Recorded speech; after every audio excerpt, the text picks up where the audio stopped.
Bismillahirrahmanirrahim. Alhamdulillahi rabbil alamin. Wa bihi nasta'in wa ala umurid dunya waddin. Wassalatu wassalamu ala asyrafil anbiya wal mursalin wa ala alihi wa sahbihi ajmain, amma ba'du. Allahumma salli ala sayyidina Muhammadin al-Fatih lima ughliqa wal khatimi lima sabaq. Nasirul haqqi bil haqqi wal hadi ila siratikal mustaqim wa ala alihi haqqa qadarihi wa miqdarihi azim. Subhanaka la ilma lana illa ma 'allamtana innaka antal alimul hakim. La haula wala quwata illa billahil aliyyil azim. Assalamualaikum warahmatullahi wabarakatuh.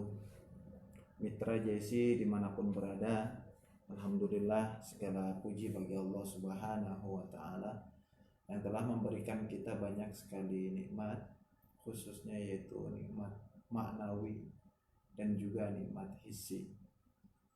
Dengan nikmat maknawi tersebut, sampai detik ini kita masih terus bisa mengokohkan iman kita kepada Allah Subhanahu wa ta'ala, dan juga sekaligus diberikan taufik oleh Allah Subhanahu wa ta'ala untuk melaksanakan berbagai macam aktivitas ibadah, baik yang fardu maupun yang sunnah.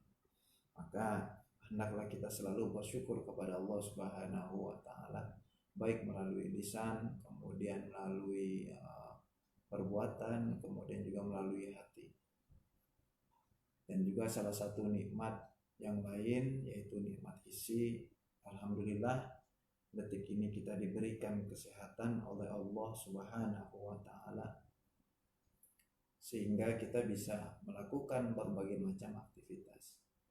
Alangkah sangat sedih bagi orang-orang yang dia memiliki rizki atau harta yang banyak, namun tidak diberikan kesehatan oleh Allah Subhanahu wa ta'ala. Bagaimana dia ingin menikmati hartanya tersebut untuk jalan-jalan, untuk makan, untuk melihat hal-hal yang baik. Ini amat sangat sedih bagi orang-orang yang diberikan ujian, yaitu ujian sakit mungkin. Maka di sore hari ini kita sama-sama mendoakan bagi saudara-saudara kita sesama muslim khususnya, agar diberikan kesehatan oleh Allah Subhanahu wa ta'ala untuk bisa melaksanakan aktivitas-aktivitas, khususnya adalah aktivitas beribadah kepada Allah Subhanahu wa ta'ala. Maka selayaknya lah seorang hamba untuk mengabdikan dirinya kepada Allah Subhanahu wa ta'ala. Namun sekali lagi ini bukanlah perkara yang mudah, mitra JC. Tidak semua orang bisa mengabdikan dirinya kecuali orang-orang yang diberikan kekuatan oleh Allah Subhanahu wa ta'ala. Maka dengan begitu kita bisa mengambil kesimpulan bahwasanya segala kebaikan, baik itu yang bersifat muamalah ataupun juga muamalah sama Allah ataupun muamalah sama Anas, maka semua itu adalah semata-mata karunia dari Allah Subhanahu wa ta'ala. Maka jangan sampai terbesit di hati kita bahwasanya kita telah melakukan kebaikan ini, kebaikan itu. Usikum wa nafsi bitaqwallah. Walaupun memang saat ini ya amat sangat sulit untuk melatih itu semua, agar hati kita tidak merasa berbangga diri telah melakukan kebaikan-kebaikan, karena semua semata-mata adalah karunia dari Allah Subhanahu wa ta'ala. Namun berbeda ketika kita melakukan sebuah kesalahan, itu semua adalah datang dari diri kita. Itulah yang disebut nafsul juz'iyah.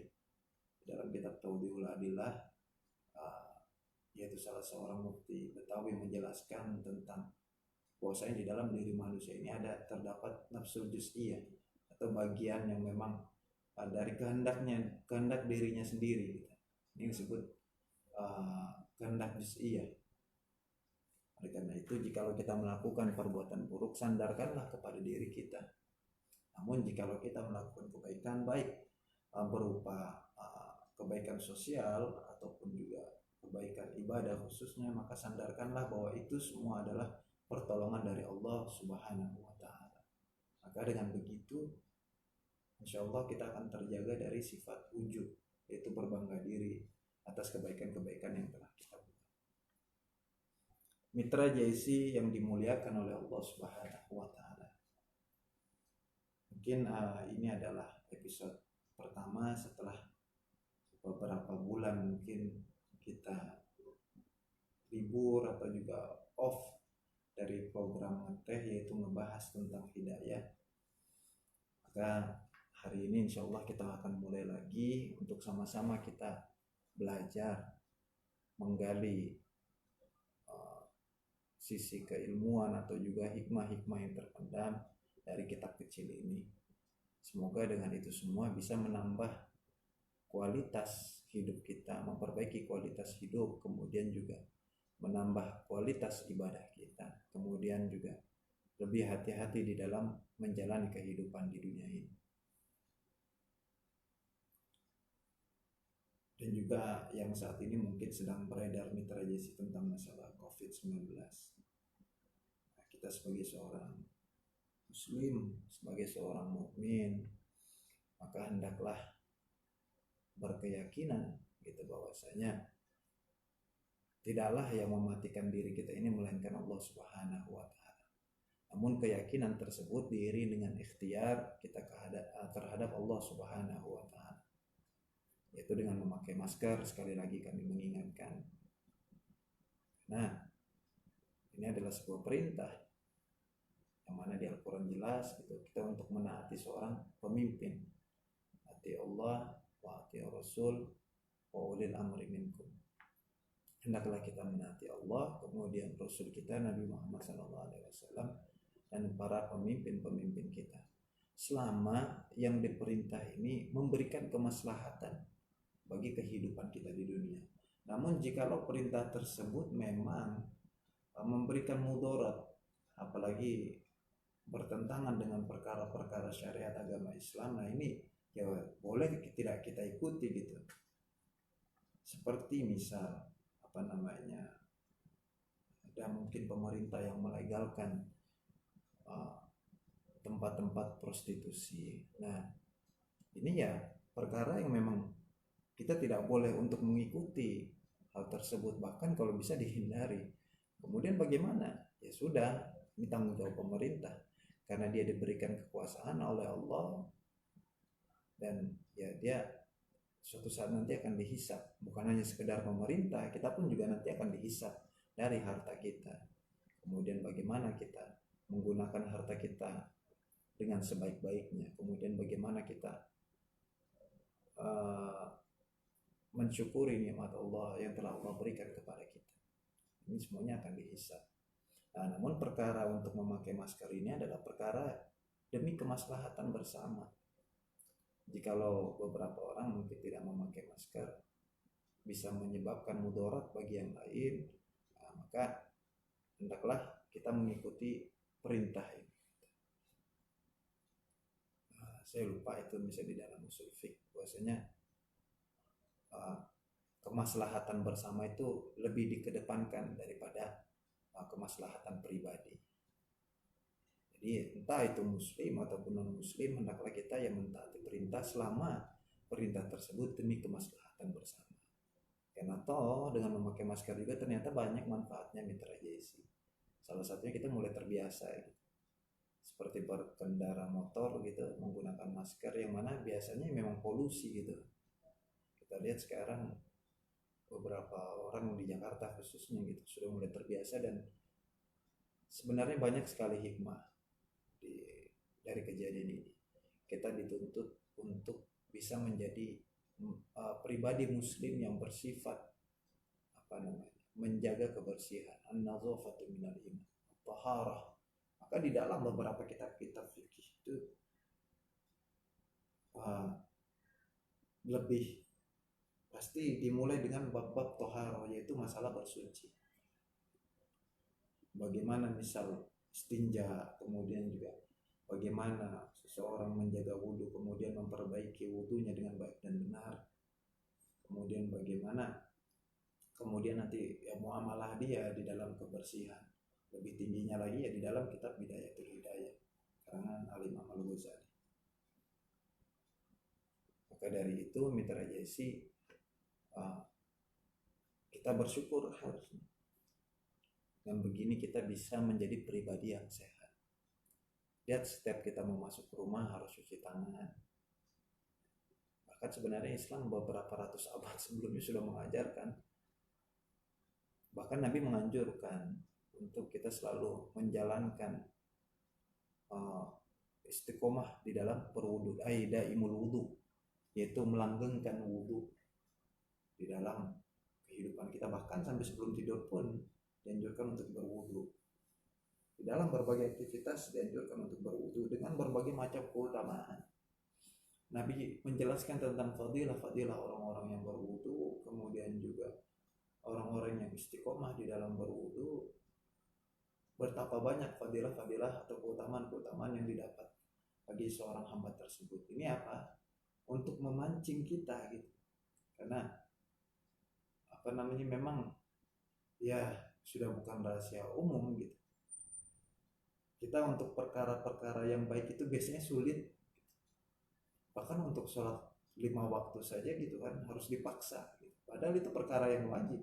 Namanya wajib gitu kan. Maka harus dilakukan. Kita nggak usah membahas masalah perkara sunnah. Nah, dari sini saja ada yang tersirat gitu.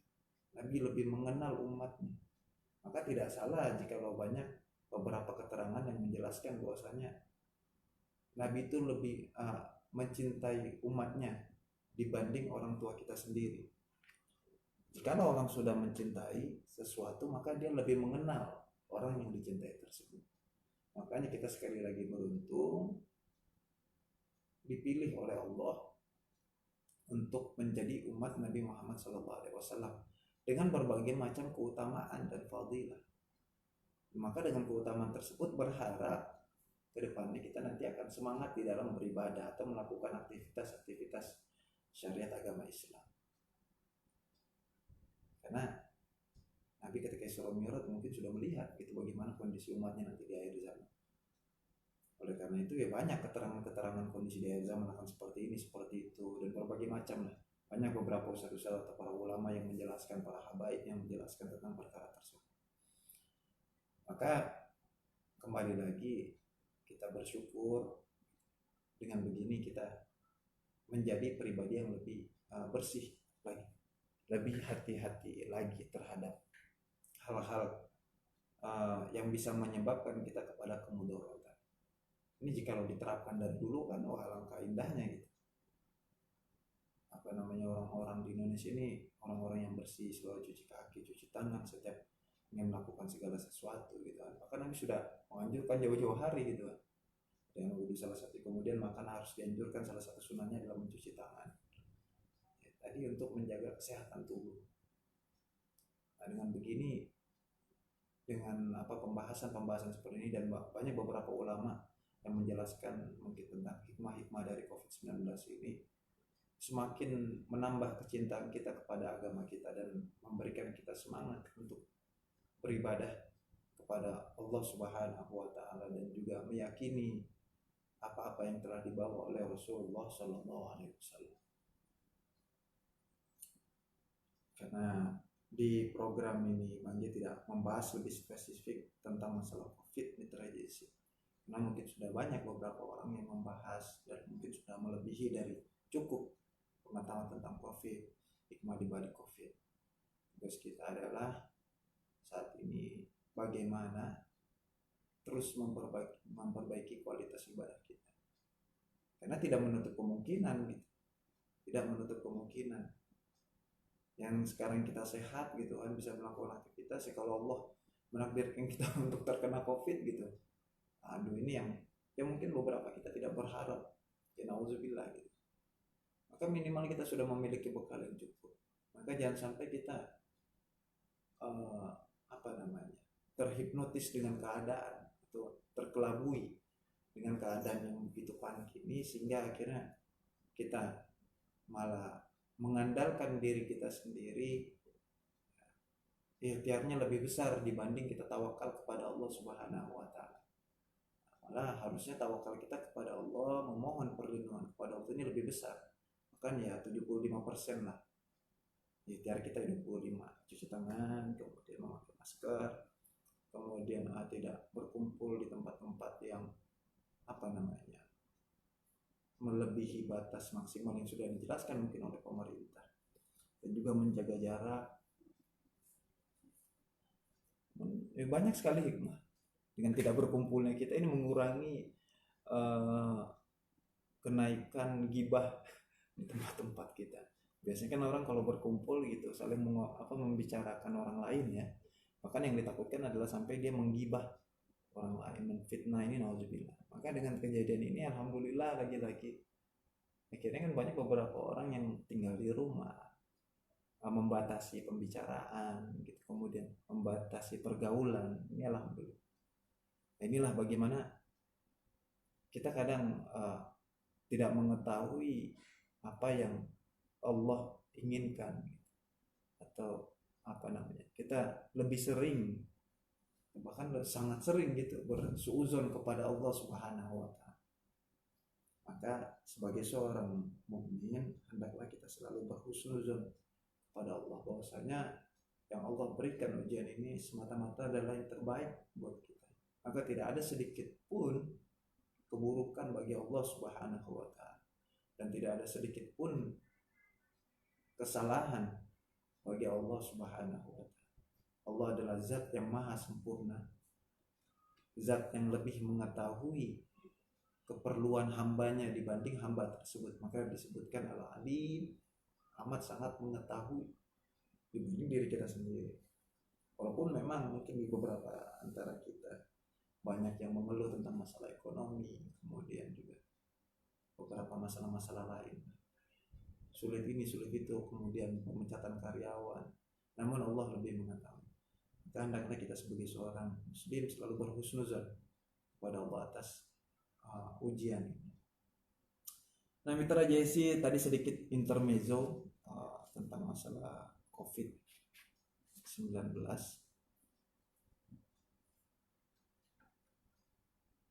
Karena sampai detik ini kita masih dalam kondisi PSBB, yang mana kalau tidak salah sampai tanggal 18 kita terus ikuti saja aturan-aturan yang ada atau yang diberikan oleh pemerintah. Jangan terlalu banyak membangkang atau melawan, kita ikuti saja sebagai masyarakat yang taat, warga negara yang taat kepada pemerintah. Nah, itu sebenarnya kita sudah diajarkan Mitra JC di dalam sholat berjamaah. Maka sholat berjamaah akan batal jikalau si makmum mendahului gerakan imam atau gerakannya berbeda dengan imam. Nah,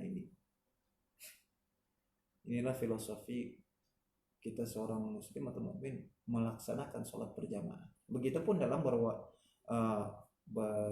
bermasyarakat ataupun sebagai warga negara, hendaknya kita menaati seorang pemimpin selama tadi sekali lagi perintah-perintah tersebut memberikan maslahat dan tidak memberikan mudarat, khususnya dalam perkara syariat Islam. Mitra JC yang dimuliakan oleh Allah Subhanahu wa Ta'ala, terakhir kita sampai kepada sebuah makalah yang ada di nomor 40. Saya bacakan. Bismillahirrahmanirrahim. Ay khairun nasi ahsanuhum khuluqan wa anfa'uhum linnasi. Khairun nas, khair ini mungkin kita sudah banyak yang mengetahui arti dari khair adalah baik. Yang dimaksud di sini adalah ahsan gitu, yaitu sebaik-baik manusia gitu di antara manusia-manusia yang lain. Jadi bukan berarti yang tidak melaksanakan ini ya tidak baik, tidak, tetapi menjadi lebih sempurna kebaikannya atau menjadi pribadi yang lebih baik. Jadi khairun nas, siapa dia manusia sebaik-baiknya manusia, yaitu ahsanuhum khuluqan, yaitu yang paling baik di antara mereka dari sisi akhlaknya. Nah ini tadi. Jadi bukan berarti orang yang mempunyai ilmu itu tidak baik, ya tidak juga gitu. Kemudian orang yang tidak belajar tidak baik, tidak juga. Namun ya, sebaik-baiknya manusia di antara semua karakter adalah bagi mereka orang-orang yang memiliki akhlak atau budi pekerti yang baik. Mungkin berapa banyak kita lihat mitra JC, bahkan di sekeliling kita orang-orang yang memiliki akademisi yang baik, kemudian juga memiliki kesempurnaan di dalam berpikir, namun kadang kala apa yang dipikirkan dan diungkapkan oleh beliau dengan bahasa-bahasa yang cukup membingungkan kita gitu. Nah ini tidak sesuai dengan tingkah laku. Bahkan sudah menjadi bukan rahasia umum lagi gitu bahwasanya naluri manusia ini lebih cenderung atau lebih senang kepada orang yang memiliki budi pekerti baik dibanding orang yang memiliki keilmuan yang tinggi. Makanya banyak beberapa para ulama yang menekankan bahwasanya setelah menuntut ilmu, langkah selanjutnya adalah mengamalkan ilmu tersebut. Maka dengan mengamalkan ilmu tersebut berbuahlah sebuah akhlak yang karimah atau berbuahlah akhlak yang baik. Maka dengan akhlak ini akan menjadi sempurna keilmuan seseorang, tidak hanya di lisan gitu, namun juga menjadi sebuah amalia atau perbuatan sehari-hari. Memang sulit, kita harus melatih terus diri kita untuk memperbaiki akhlak kita. Mungkin pun sudah menjadi banyak orang yang mengetahui untuk kayak misal di pelajaran SD untuk menghormati orang tua. Ini kan bahasa yang umum gitu. Namun ketika mencoba kita untuk menelaah lebih dalam, definisi menghormati ini tidak hanya sekedar ya seperti hormat seperti ini, tidak gitu, tapi tidak berbicara lebih tinggi suaranya dibanding orang tua kita, kemudian lebih banyak mengalah walaupun kita tahu misal orang tua kita salah, karena mungkin orang tua kita tinggal di era sebelum milenial gitu, gaptek misal, ya sudah tidak usah disalah. Kita sebagai orang yang hidup di era modern gitu kan, ya era-era milenial, ya mencoba menjelaskan, kalaupun tidak bisa dijelaskan ya sudah. Nah ini jadi definisi menghormati orang tua ini luas sekali lagi, tidak hanya sekedar sebuah tulisan, namun semua orang bahkan anak kecil pun tahu gitu menghormati orang. Namun kan yang sulit bagi kita adalah untuk mengaplikasikannya di dalam kehidupan sehari-hari,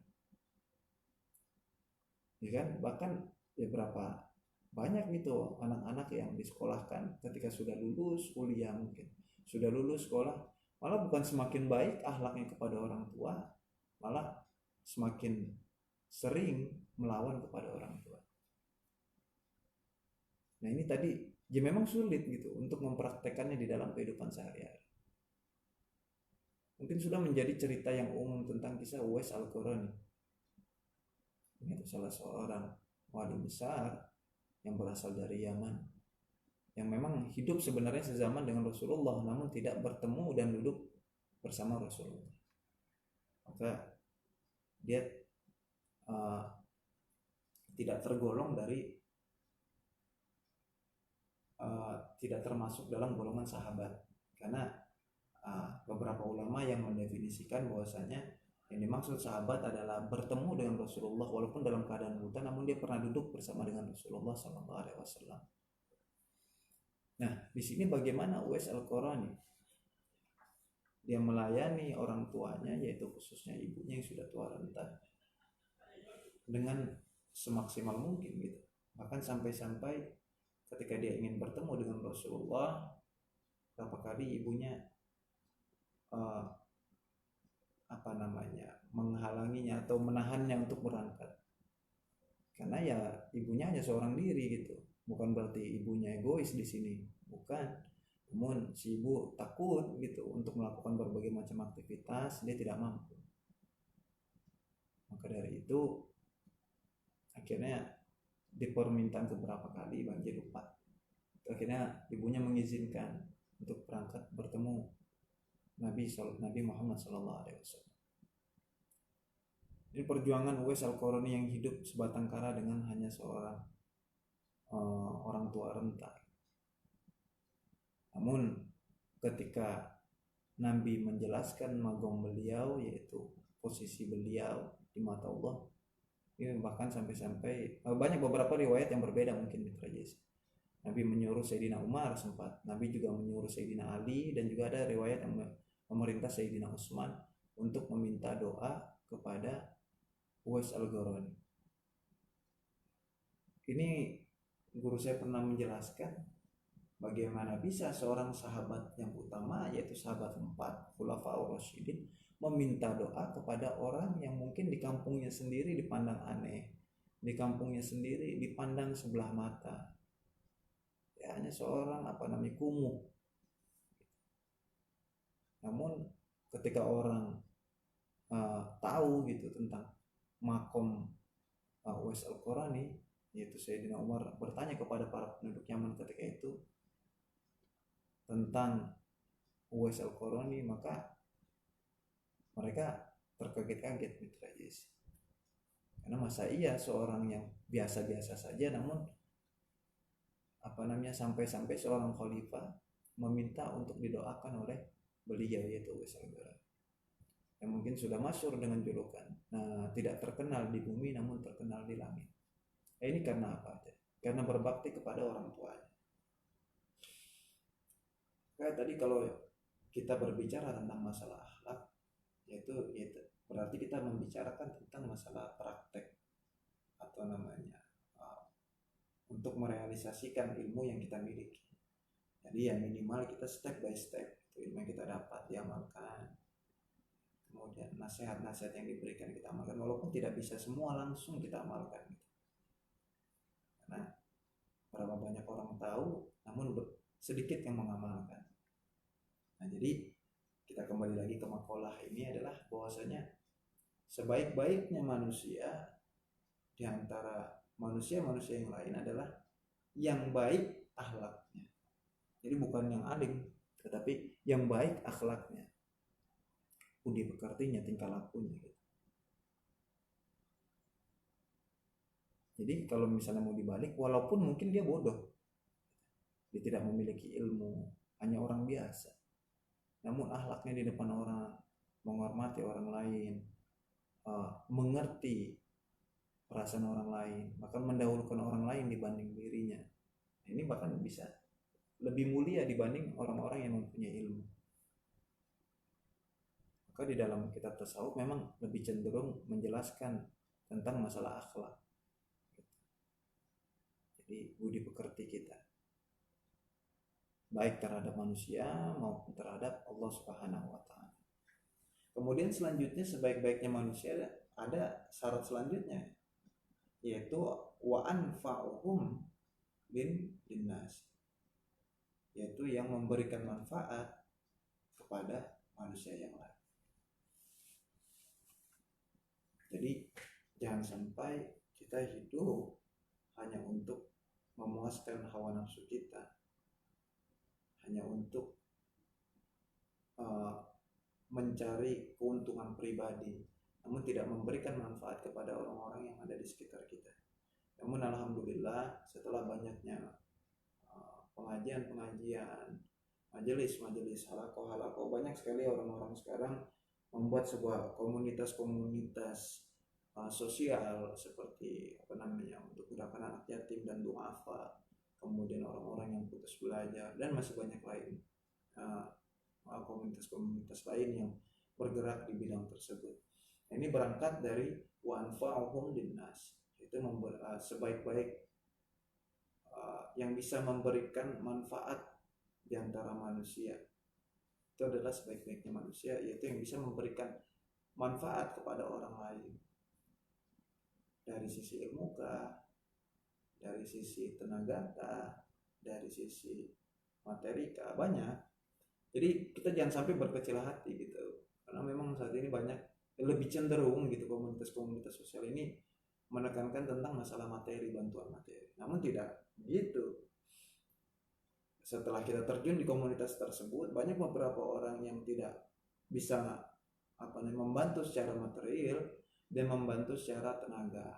Ada juga yang membantu secara ide pemikiran. Ini bagaimana kita kita adakan acara apa untuk memberikan motivasi kepada anak-anak yang tidak belajar. Kemudian itu secara pemikiran, kemudian secara tenaga dia mengangkat perabotan, kemudian bantuan-bantuan. Jadi tadi semuanya ada kelasnya masing-masing. Bagi mereka orang-orang yang diberikan kelebihan rezeki, maka ya cara bersyukurnya adalah tadi dengan menyedekahkan sebagian rezekinya. Namun bagi mereka orang-orang yang diberikan kemampuan untuk berpikir atau menciptakan sebuah ide, nah ini cara bersedekahnya adalah dengan dia menggunakan akal pikirannya, kemudian memberikan manfaat demi kemaslahatan umat. Makanya para ulama, di posisi inilah para ulama itu banyak sekali waktu-waktu yang dihabiskan hanya untuk memikirkan umat, memberikan solusi terbaik. Maka jangan sampai kita timbul rasa suuzon kepada para ulama-ulama. Ini karena media, sekali lagi kita jangan sampai menelan mentah-mentah. Ingat, yang harus diingat adalah mereka adalah tetap masih para ulama, walaupun nanti pendapatnya bertentangan ataupun memberikan mudarat, tapi itu masih lebih baik. Kenapa? Mereka telah beristihad, mereka telah memberikan sebuah solusi. Jikalau sudah beristihad, maka dia mendapatkan nilai 1. Tapi jikalau istihadnya benar, maka dia mendapatkan nilai 2. Benar salah berarti masih tetap mendapat nilai. Berbeda dengan kita yang tidak diberikan kemampuan oleh Allah atau kecerdasan dalam beristihad atau di dalam memberikan solusi atau masalah untuk umat. Karena kita di setiap orang memiliki kemampuan masing-masing, di kulli fardin maziyah gitu. Karena setiap seseorang pasti mempunyai kelebihan. Dengan begitu ya, tadi kita tidak bisa juga lagi menyombongkan diri kita. Orang kaya misal sombong, lah tidak bisa juga gitu kan. Karena belum tentu dia memiliki kecerdasan seperti orang-orang yang diberikan kecerdasan oleh Allah. Orang cerdas juga tidak bisa juga gitu menyombongkan dirinya, karena belum tentu dia diberikan kekuatan fisik yang kuat untuk bisa melakukan pekerjaan-pekerjaan berat.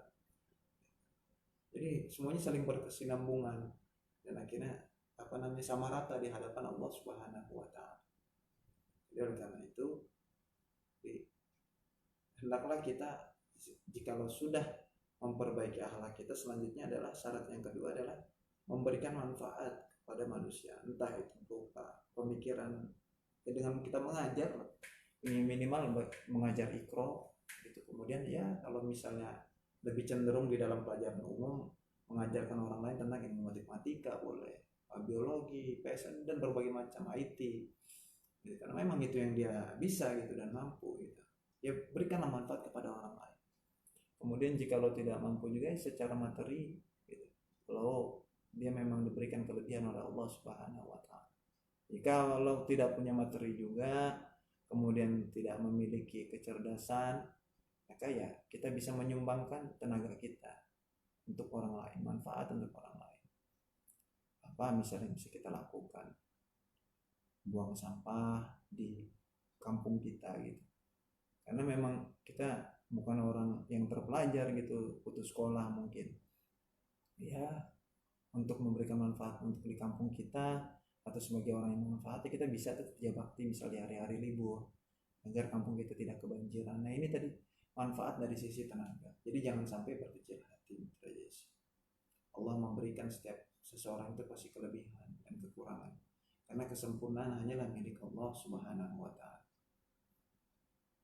Nah, dari sini kita bisa mengetahui bahwa sebaik-baiknya manusia tidak dipandang dari sisi keilmuan ternyata. Yang menarik adalah yang sebaik-baiknya akhlak di antara manusia yang lain. Jadi orang lebih cenderung melihat akhlak seseorang, kemudian yang kedua adalah memberikan manfaat kepada orang lain juga. Bahkan kita suka kesal sendiri gitu kan jikalau melihat seseorang yang hanya memikirkan kepentingan pribadinya saja. Maka dengan mujalasah ini, dengan siaran ini, semoga Bang Ji bisa mengamalkan tadi, yaitu bisa memberikan manfaat khususnya ya bagi diri pribadi gitu. Biar kelak nanti di akhirat nanti ketika dihisab, ilmu ini sudah digunakan untuk apa, bisa berargumen dan mitra sebagai saksi bahwasanya kita sama-sama duduk di mujalasa walaupun hanya melalui via online ataupun via udara. Secara akhlak masih kita terus berlomba-lomba untuk menjadi pribadi yang baik atau akhlak yang baik dan juga bermanfaat untuk orang lain. Allahu a'lam bishawab. Mitra Jesse, terima kasih atas segala perhatiannya. Jikalau memang ada salah kata ataupun perkara-perkara yang mungkin kurang tepat di mata Mitra Jesse, itu semua datang dari Bang Jai pribadi. Nah, semua kesalahan adalah milik diri saya pribadi. Dan kebaikan, jikalau ada kebaikan, itu semua datang dari Allah Subhanahu wa taala. La haula wala quwata illa billahil aliyil azim. Syukran katsiran ala ihtimamikum. Wassalamualaikum warahmatullahi wabarakatuh.